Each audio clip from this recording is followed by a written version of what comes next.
Hi, guys. Welcome to Riding the Bench yet again. Today, we are talking about the WNBA CBA. The players want the league to pay What's the CBA? collective bargaining agreement. Thank you. Um, the players famously wore shirts that said, "Pay us what you owe us" at the All-Star game. Napheesa Collier had a viral exit interview.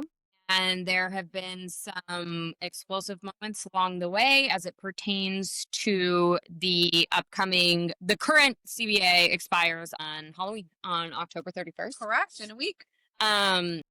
So really, we want to kind of break down what's going on with the WNBA CBA, what the players are seeking, and really kind of have a conversation that speaks more to the player leverage, player power, and really kind of, I feel like we're at a tipping point with the W in terms of, the players' compensation situation, revenue share, things like that.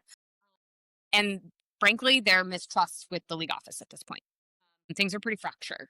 So it's definitely some drama. Also, we've talked about Fee a little bit and her involvement in all of this, and it's pretty juicy. Yeah. Also known as Fee. And we get into this a little bit on our TikTok page. Yeah. So actually, let's kind of start there. Let's talk about what Napheesa Collier said in her exit interview. She basically spoke to the press in, we're going to lay out some of the key quotes because they were pretty spicy. And really came for Kathy Engelbert, who is the commissioner of the league. She said, "We have the best players in the world. We have the best fans in the world. But right now we have the worst leadership in the world." Direct quote. When she had a closed-door meeting with Kathy, she complained or spoke to her about inconsistencies with the officiating. The referees have been an ongoing topic all season. Throughout the playoffs, inconsistency with the referees was Kathy apparently said to Nafisa. She also asked Kathy directly about rookie pay because thanks to how NIL has reshaped college sports, we have rookies coming to the league that frankly have large platforms and earning power already. Yes, Caitlin. Caitlin. Meredith loves you, Caitlin. I love you too, Kate. I'm lukewarm about Caitlin, but I like Paige. I know. We'll get into a whole debate about that. She basically said that Caitlin Clark should be grateful she makes $16 million. Kathy said this. Not Nafisa. Not Nafisa. Yes. Thank you. The Engelbert, the commissioner of the WNBA. You guys need a visual of Kathy. Yeah, we'll show you. I feel like I always need a visual of who these women are. We'll show you Kathy. Maybe I'll do Yeah, on social. A graphic, but graphic placement of Kathy. I mean, Kathy has a look. Sorry.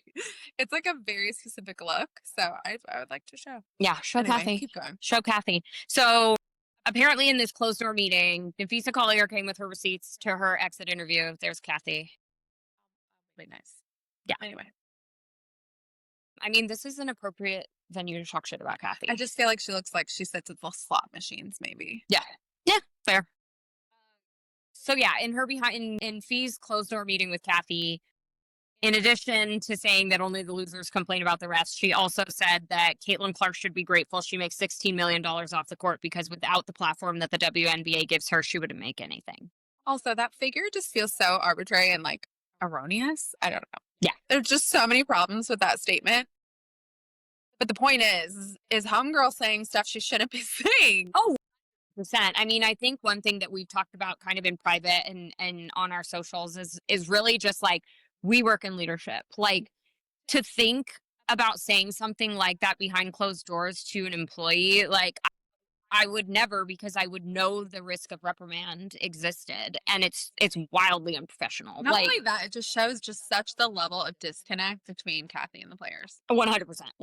Like I don't even like, that's obvious to say. I guess that's like not groundbreaking for me to say, but I just mean like they're so far apart from a partnership perspective. Like, it feels like clearly the league has been moving in this direction. Kathy moves kind of like in tandem with it, but they are not adjoined. She is not a player-facing individual, and like not everyone is, so I get that. And like business is business, and I think she's done pretty amazing things probably on the business front for the league, which Nafisa says. Yeah. But She got them a big TV deal. Yeah. Like that was the main thing that Kathy did. And she comes from like, she was like the CEO of Lloyd. It's like she's like a financial consulting Yeah. person. So like very respectable, like on a lot of fronts, and very Yeah. strategically placed into this role. So I'm not discounting any of that, but I just think it's sort of like, you know, we talked about Sandy. It's sort of similar. I think like we're facing a time where it might just not be the right optics. It might not be the right fit from a commercial standpoint. Totally. And I think also the league really needs to see a leader that they want to champion. Totally. I mean, it basically resulted in immediate fallout. And I think a lot of that stems from Nafisa and who she is. Like, I mean, how do you view her just like as a fan? Like, what is your perception of her and why do you feel like her words like just really struck a chord? Yeah. She's so cool. Yes. She's, first of all, she's like incredibly talented, obviously. She's like multi MVP candidate, has won Defensive player of the year. Defensive Player of the Year, went to the championship finals last year, just in recent, and then went to the post. Like, I think she's gone to the postseason the majority of her career, honestly, but I can fact check exactly how many seasons. She's the VP of the Players Association. So she's not only like amazing on the court and has like extensive accolades, which again, we talked about this a little bit in prior sort of mini episodes, but she's also extremely well respected by every single player in the league and by the league leadership as well. So what she says really matters. She doesn't fuck around. She's also like, I don't know how you feel about her, but I feel like she's so poised and well-spoken and articulate and like has such good professional chops. And like, she's not an emotional player, which there are many of those and some of whom I really enjoy. But she's not that. She's for everybody. She's incredibly measured. I think this is someone who like when she's saying something like this, she isn't coming into every post-game press conference, popping off, having overly emotional reactions to things. For her to say something like this is like, shit. Yeah. Okay. Yeah, everyone's going to listen. And then it really rippled beyond the league. Totally. It like totally blew up from a media perspective on the WNBA, like on the inside. But also, I mean, there were like really, I mean, it rippled into like the NBA players, big media journalists, like everyone was kind of talking about it. So she got unwavering support. Like I heard of.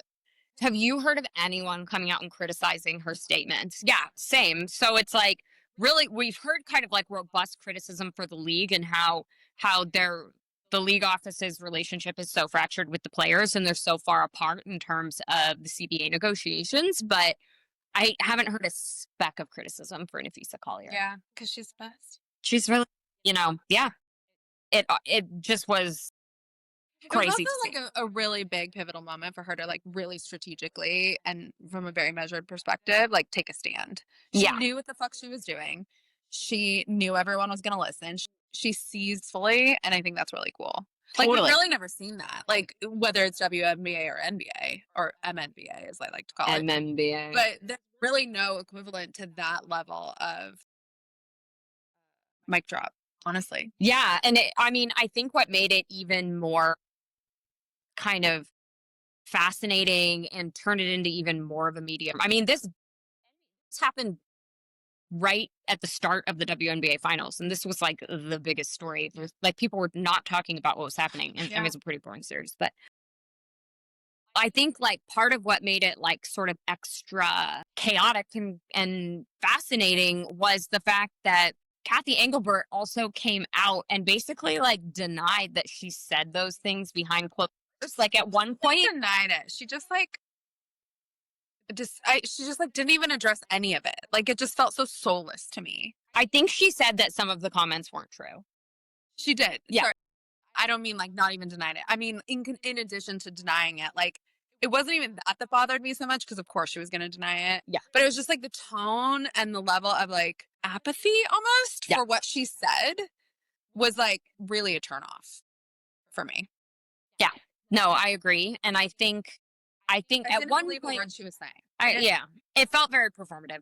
At one point, it was like they were scheduled to kind of meet after this, and then that fell through. Oh, Nafisa canceled it. Yeah, Nafisa canceled it because Kathy kind of like made the suggestion that she didn't make those comments about Caitlin Clark, and then at that point, it was like, well, We're at a dead end. yeah, we're not going to meet. So that's kind of like probably the most like public Launching into this.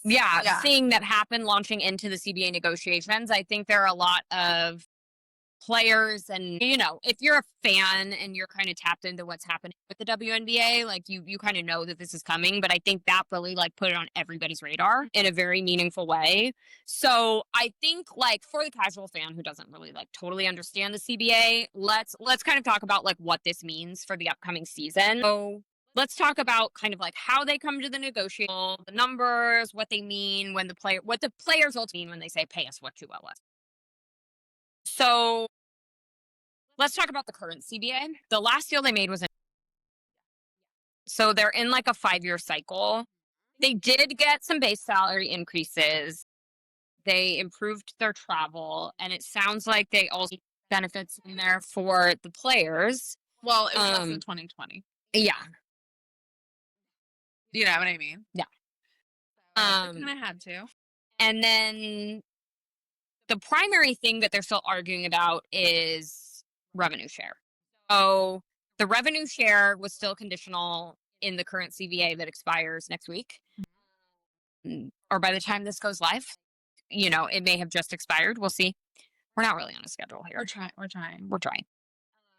But yeah, the revenue share in the current CBA is still relatively modest. Obviously, we're hearing about. Break down do you know what it is?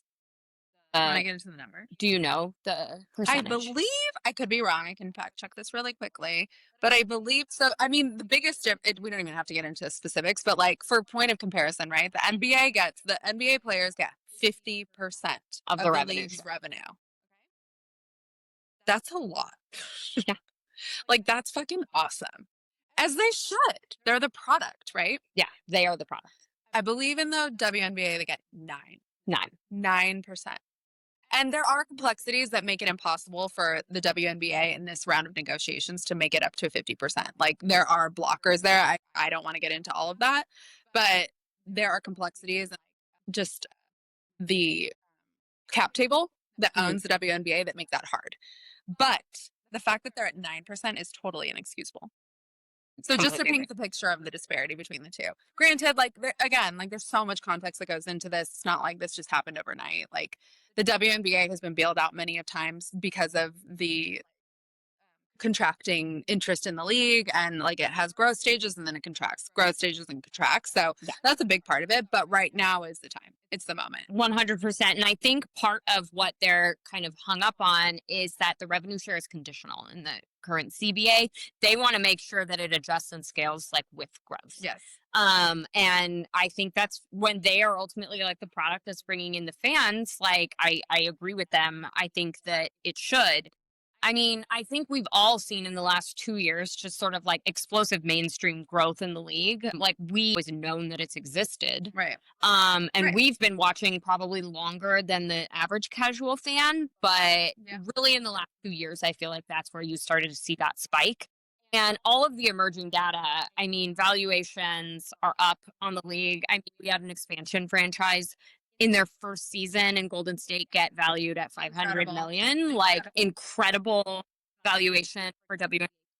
And that has sort of set the standard for so many different things in terms of what it means to like own and operate franchise, essentially, in terms of player resources, engagement, like, things that a lot of the existing franchises are frankly lagging behind. But, ratings are up, huge sponsorship. Surges. It's hard work. It's hard work, guys. We don't have any media training. But like player salaries and the revenue share for the players in the CBA ultimately lags pretty significantly behind. Let's talk about their salary. Yes, let's do you it. guys know what they make? It's crazy. It's absolutely crazy. Tell us what the highest paid. Do you know? I actually don't know. I do know. What is it? It's like $278,000 a year. Okay, and is it like Asian? Yeah, it's like a veteran. What they're what the league proposed in the upcoming CBA is that a veteran max contract like that, like an Asia Wilson, would make close to $1 million a Asia year. Wilson's the MVP. She's like Yes. a 3-time over MVP. Sorry, what was the math? I mixed it. This is salary, not revenue share. But in the current CBA, they're not suggesting terms that meet the revenue share demands of the players and what they proposed recently, but it would bring the max contract up to about $1 million a year. So it's significant growth in terms of base salary, but like we're talking about what's LeBron's contract? It's like $50 million a year or something like that. It's absurd. Let's talk about Shohei Ohtani. Well, the Dodgers are doing like their whole like deferred payments thing, like to subvert the salary cap. It's crazy. It's really insane, but they already made it all back. Year one. Yeah, no, Talk it's crazy. About a masterclass. No, it's so fascinating. Yeah, it just points to the like insane level of diversity. But part of the diversity, which we could spin this off into a whole another episode, is just fandom, right? And like ticket sales and the commercial value of all of these teams, whether it's WNBA or elsewhere. So that's why we're here. We want to talk about it and we want to elevate them and talk about women's sports more, honestly. But anyway, I digress. I'm just so fascinated by the numbers of it. I love to like understand the salary and points of comparison between them versus, granted, you really can't compare. It's apples and oranges, honestly, to compare like a WNBA salary versus NBA salary because the revenue is so different. But I think what they're just asking for, what they deserve. What did their shirt say? Pay us what you owe us. It's not pay us what the NBA makes. It's not outlandish, crazy requests. Like they just want it within the context of their business model to make sense. Yes, 100%. And I think like part of what the players are frustrated about is that there's like a list to really show them what those revenue numbers are. They won't disclose it. Right. And so it's created this tension between the players who are ultimately the product and the owners in the league office. And so, you know, they're basically asking for guaranteed salaries, which like would be increasing this year based on what the league came back with, but the Players Association is ultimately rejecting at this stage. Broader revenue share, and then they want to see the financials. They want transparency. And I think that's fair and reasonable as a stakeholder. Absolutely. But yeah, I mean, I was dumb. If you're getting a revenue share, you need to have the transparency of the information. Totally. Period. Totally. So they're really just trying to be like smart and prudent, like business people themselves. I also think that there's a factor of commit, like the fact that we pay them so little, not we, but the fact that they are paid so little forces them to find other revenue streams and or go overseas and or play in leagues that they get hurt in. They're just, it's like unreasonable. And most of the players, and there's like so many good documentaries about this. Did you watch the Diana Taurasi documentary? It was so good. Yeah. But like, I think that they do a good job of showcasing just like what these players really have to do because they're paid so criminally. And that complicates things further, right? Like, I just wish that we could get to a place where we're really protective of our players and the product on the floor and that like we hold it sacred and not like force them out basically and force them to find other revenue streams. So I think like, wouldn't it be amazing if the players were just paid what they deserved and like they didn't have to like double down and play year round and open themselves up to injury and all of these other like side hustles and partnerships, which are great. Like, of course, like get your bag, girl, but like, you know what I mean? But like men can be more discerning. They can be more discerning. Like their contracts alone are fucking life-changing. Like men's contracts alone.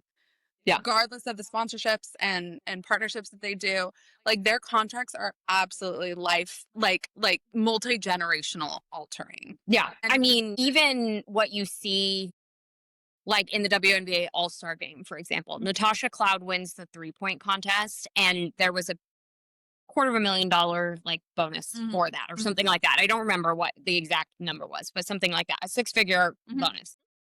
She was like, I'm going to buy a house or I'm going to like put a down payment on a house.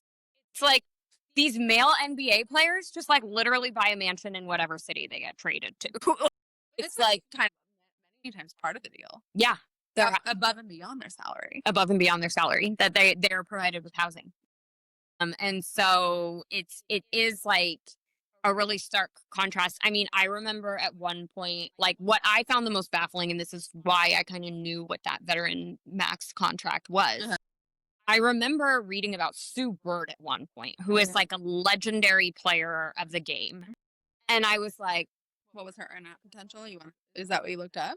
no, it was like I read something about WNBA salaries being abysmal, basically, and they were like showing Sue Bird's salary. This is like one of the most decorated players like to ever play the game. I was earning more money than she was, and I was like, this is like an elite athlete that is like to me that was As big as it gets. as big as it gets, and it was mind blowing to me that my salary as an executive in the apparel industry was higher than Sue Bird's annual salary. Retail pays shit, you guys. Yeah, exactly. So anyway, so let's kind of get into culture, power, and pay equity, because ultimately that's what this comes down to. There is sort of a broader cultural angle. This moment definitely intersects with gender, race, leadership, and like media narratives for sure. So in many industries, like Women Ask for Fairness, it's not uncommon. This here also include they're sort of like tied to this, Yeah. and Yeah. so it's a little bit more personal. It's like we're able to disconnect from our jobs in a way that they are not. Correct. Especially in this modern day. Yeah, so I think like Nafisa coming out and making statements about the league leadership, it also kind of pokes at these double standards that we've talked about in other episodes as it pertains to just like the culture and growth in women's sports. She said basically that the league's leadership to being held accountable is to suppress everyone's voices by handing out fines. I mean, what was your perception of the league holding fines over the course of the season as like a means of kind of like silencing people? Yeah, they tried. It didn't work that well because the fines are kind of left. Yeah. But yeah, I mean, it was a clear strategy of theirs. I mean, every time anyone said anything, and it was like in many different iterations. Like I know Sophie Cunningham kind of goes off and she has her podcast, or maybe she's just a guest. I don't know. No, she has a podcast now. Yeah. I mean, she's kind of leaned into her little. She kind of goes off, and she can be pretty fiery, and she gets fined all the time.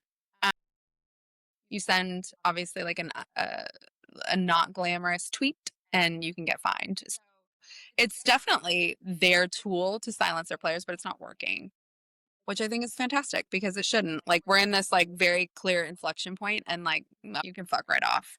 Yeah, no, exactly, because they're fining her like $500. Correct. It's like, how we're talking about how these women aren't getting paid enough, but at the same time, they're kind of leveraging these nominal fines at them.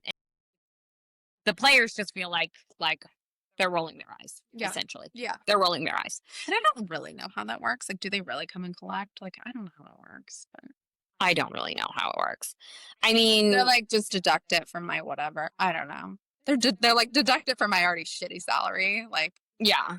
okay, find me $500. Do you feel like there is any element of these stalled negotiations that is tied to the brand economy around like specific star athletes? Like they just feel like these people have enough partnerships by leveraging NIL that. Do I think that the league thinks that? Yeah, like that they're just like, well, you guys are making more money now by virtue of partnerships and off-court marketability. I don't think so, because every league is like that. I mean, every star athlete is like that, and like that should be the case. And like if they usher in those huge partnerships and brand deals and sponsorships, like that's just better for the league, honestly, ultimately. I mean, I agree. So I don't think so, because like I don't know. I'm like not smart enough to be in like the total semantics of that all, but I think that just like is part of the flywheel, and that's like an expected part of the business, actually encouraged. And like if you look at the NBA or really any other major sports league, right? Like that doesn't distract from or detract from their salaries. It's true. Okay. Sorry, guys, getting distracted. So yeah, I mean, I think like the overall or the overarching kind of theme here is that really we need to bring kind of the average consumer back down to earth in terms of what they're asking. They're not asking to match NBA players' salary and earning capabilities. They really just, to your point, want it to scale as their existing business model scales. Exactly. Yeah, appropriately. Like, yes, exactly. In conjunction with their, with their league.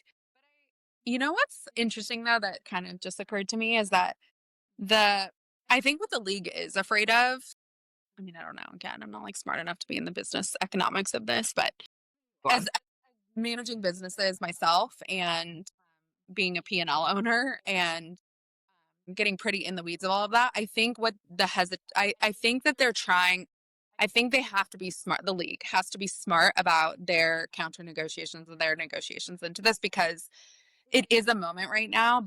It could be like they probably fearful it could be fleeting. Yeah. And like if like even Caitlin Clark, I think so many eggs are in the Caitlin Clark basket. And she garners so much viewership, like love her or don't. She matters for the game.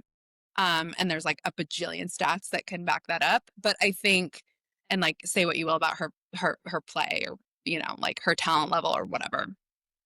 The fact is she brings in eyeballs, she brings viewership, she brings tickets. So if that's a fleeting moment for the league and there is a retraction again or something like that, they don't want to overcommit and bite off more than they can chew in this negotiation round. Totally.